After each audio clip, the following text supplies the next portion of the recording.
So in this video, I'm going to cover how to create rubrics for summative assessment. So first, here's the definition of summative assessment. Summative assessment is used to evaluate student learning at the end of an instructional lesson or unit by comparing it against a standard or benchmark. So these are just some examples of what a summative assessment could be.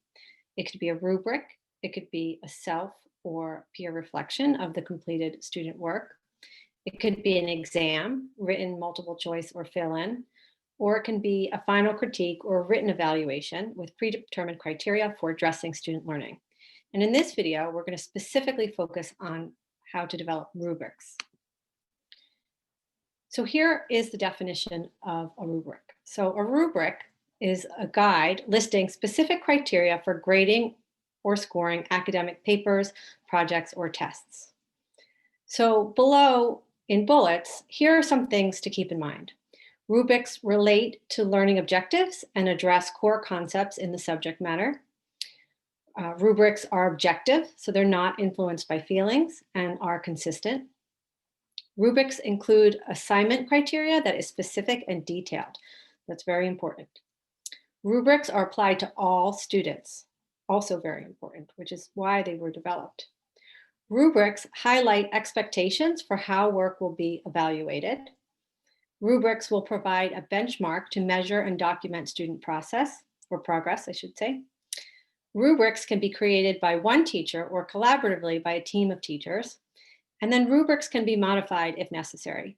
So if you start using your rubric and you figure out that it's just not quite right, you can modify it for the next time you teach the lesson.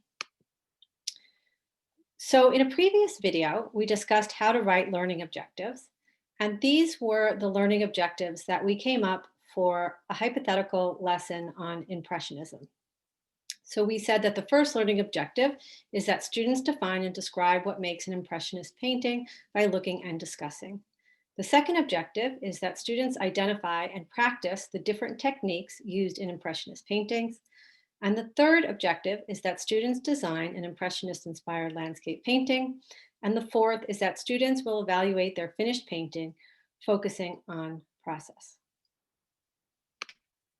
And then we have the assessment. And in a second video I created, I showed how to create the assessment section of a lesson plan by taking the objectives and reframing them into questions, and then marking how the assessment is going to be determined. So the first objective is, has the student defined and described what makes an Impressionist painting by looking and discussing? So this is an informal assessment because it won't be graded. It's a pre-assessment because I'm going to be looking to see what students already know and what they bring to the discussion and see how they connect that to the new ideas in the lesson. And it's a discussion, so I'm going to be able to hear students defining and describing. Oops. And then the next assessment has been created from the second objective. So again, in the form of a question, has the student identified and practiced different techniques used in Impressionist painting? And it's informal again because it won't be graded. It's formative because this now means that students are learning new ideas, and I'm checking to see as they go along if they are understanding these ideas. So the way that students are going to identify and practice different techniques is using a worksheet that I created, and I'm going to be asking them to create an art product, and they're going to work independently or as in groups, right, to differentiate the instruction. And the way I'm going to find out if they identified and practiced different techniques is that I'm going to read the worksheet, I'm going to observe the artwork, and if they're working in groups, I'm going to listen to what they're talking about. So the third objective, again, has been turned into a question. Has the student designed an Impressionist-inspired landscape painting? And this is formal because it will be graded. It's also summative. So now it's synthesizing everything that the students have learned so far in this lesson. And it's an art product. So I'm going to observe the art product to evaluate it. And then the last objective, again, has been turned into a question. So has the student evaluated their finished painting, focusing on process? Again, it's formal because I will be grading it. It's summative because it includes all the ideas that students would have learned so far in this lesson. And it's a written statement, and I will read it. So I will read to see how students have learned what they needed to learn and are understanding their process through their description in which they're evaluating their final painting. Okay, so I want to go back to the third objective because this is the objective I will use to create my rubrics. So what I note here is the criteria that I'm going to use when I design these rubrics. And I came up with 5 categories. And 5 categories is a good number. You could maybe have 4 categories. And of course, as the teacher, it's up to you to determine the different criteria. But it should relate back to the content of the lesson and to the learning objectives. So in this case, the criteria is that students will have to think about their composition. So the landscape painting will be a landscape, so it's a painting of the outdoors. The students will learn about atmospheric perspective, so they'll have to be able to include that. And they will also be considering balance and unity. So notice how I didn't just say principles of design, right? That's very, very vague and it's a broad category. So I just picked 2 principles of design to be specific. So I want the students to focus on balance and unity. And then I have another category for criteria, which is the use of color. So I want to make sure that students are mixing their colors and using vibrant colors. They're thinking about their color sets and their palette to create optical mixing, which is a technique that Impressionist painters used. So the third category is technique, right? And the criteria in this category is using small brushstrokes, using thick paint, which is the impasto, and to make sure that the images are idealized representations, right? So we want to see forms there, but we don't want to see them be too detailed. Right? And then I have 2 categories, which are often standard in the rubrics that I create. One category here is class participation. So was the student on time, on task, setting up and cleaning up? And then craftsmanship. So was the student able to care for their artwork and their materials?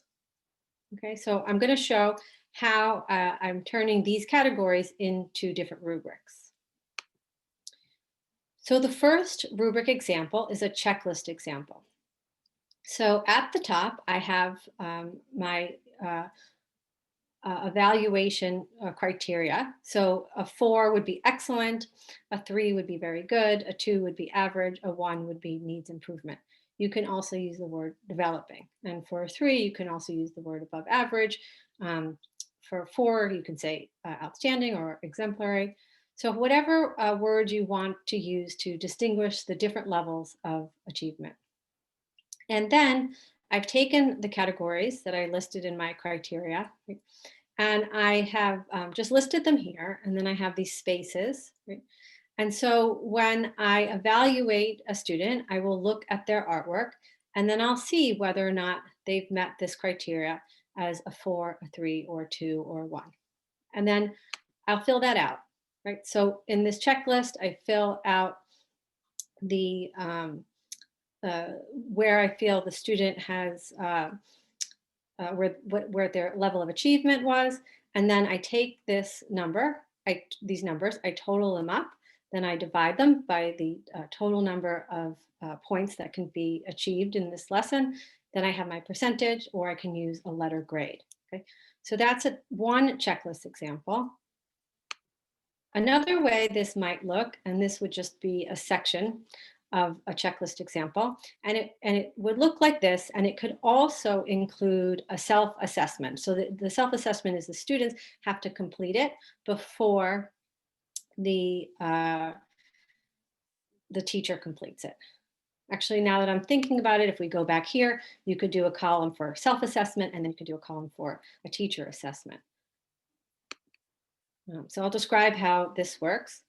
The directions are that the student will make an X where they feel they fall on the scale, and then they'll answer the questions below. So not only is it quantitative, it's qualitative too, which means that they have to write a description of what they learned, right? So not just do it by number, but they have to write a description. So in this case, they're thinking about the composition. They would say on a scale of 1 to 5 where they fall, and then they would have to describe how and why they chose to arrange the composition the way they did, and how they made the decisions to show atmospheric perspective, balance, and unity. And then there's an opportunity when the teacher grades this for teacher comments. Okay, so perhaps on a full page, you might have the categories composition, use of color and technique. These can also be two separate categories with different questions. And then class participation and craftsmanship, which I combined together here just for space reasons, but you can also make them into two different categories. And then the students will make the X of where they feel they, how they feel that they did on the project. Right? And then you as the teacher would go back in and you would maybe circle where you felt that they succeeded on the project, right? And then you would take your numbers, right? And then you would total your numbers divided by the total number, and then you'll have your percentage and then your letter grade. And you can also include some qualitative comments. Okay. So this is a matrix where you're using, a rubric where you're using a matrix, which is essentially a grid. So you have your levels of achievement up at the top, and then you have your categories. So in this case, I have composition, okay? And in each box, I have put a qualitative description of how the students can achieve different levels of excellence in this project. So instead of the previous one where the students have to maybe describe for themselves, and the one before that, which there is no qualitative, right? There is, the qualitative is predetermined, right? And in each of these boxes, they reflect a more, I guess, accurate level of achieving the objectives. So in this case, in terms of composition, the artwork is of an outdoor scene. Okay. The proportions are all accurate, all accurate. The atmospheric perspective shows recession into deep space, and the artwork is balanced and unified. And in this next box, which is good, right? There's a few things that have changed. So we'll see that the artwork is of an outdoor scene again. The proportions are somewhat accurate. The atmospheric perspective shows some recession into space, right? It's not as deep as in the excellent category. And the artwork is somewhat balanced and unified. So now in the fair category, you have the artwork as an outdoor scene again.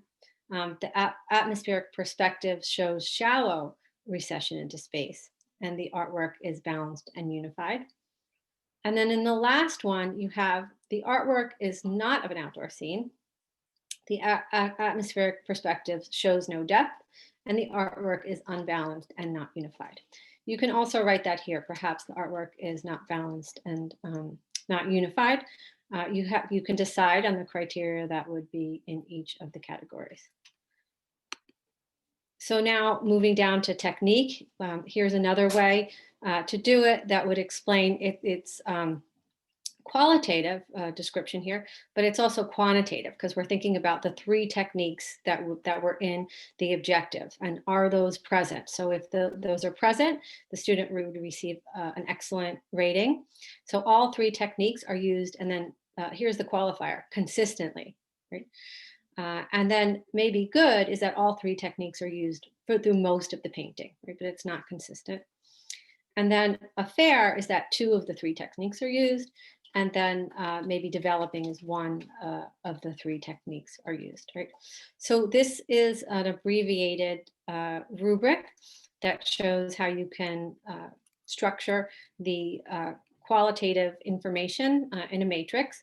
And I would probably have all of the other categories that I mentioned in the initial criteria. So I'd have a composition category, a use of color, a technique, a craftsmanship, and a class participation. And this is just abbreviated for this video.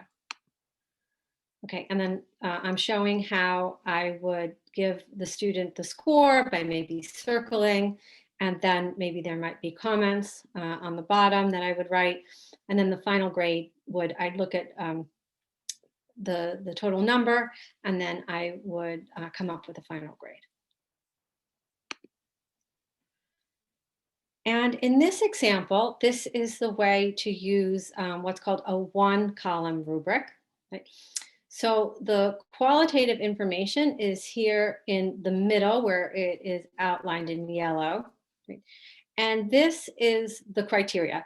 So even though this says meets criteria, you can just write criteria because it's the criteria that you want the students to be able to exhibit when they complete the artwork.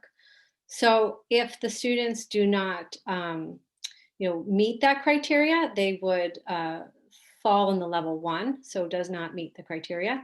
And if they exceed the criteria, they go above and beyond, they fall into a level 2. And you have these blank boxes here because as the teacher, you can give some feedback about what the student might have done, right?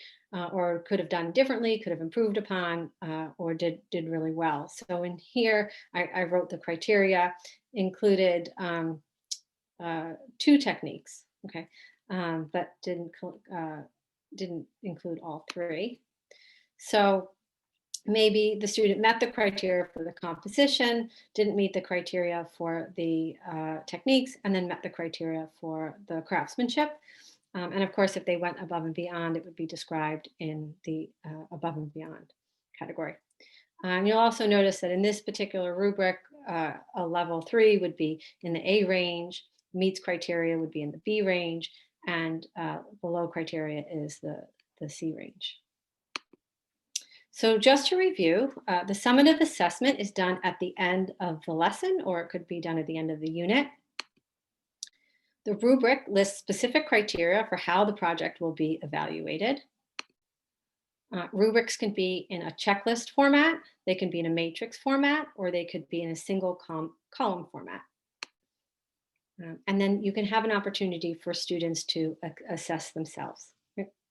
So that is the video on how to create rubrics. And if you have any questions, you can just reach out and let me know.